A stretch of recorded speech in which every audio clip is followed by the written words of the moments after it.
Khoi Vu, and I'm a junior at Concordia University, Irvine. I am currently studying music and theology, but in my free time, I love eating delicious food. So today, the food that we're eating right now is Cuộn Bánh Tráng, which is Vietnamese for fish spring rolls. And now I'm going to teach you how to officially prepare this dish.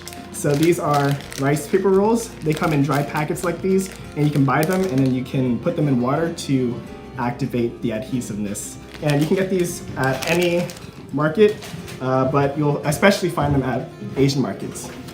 So now I'm going to dip them in hot water, and you want to make sure that you make it nice and wet for it, and then you lay it flat on the plate like so. And then now you can add in any types of garnishes. We like to use lettuce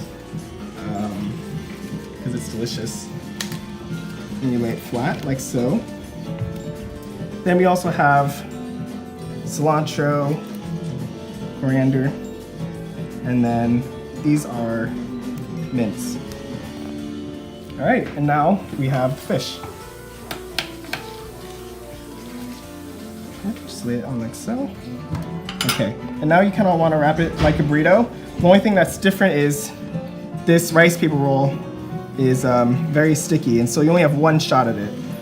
So you want to make sure that you wrap it correctly. So you wrap it the width, like so, and then you pull it straight down the middle, and then make sure you do it nice and tight. All right, and there you go. There's your spring roll.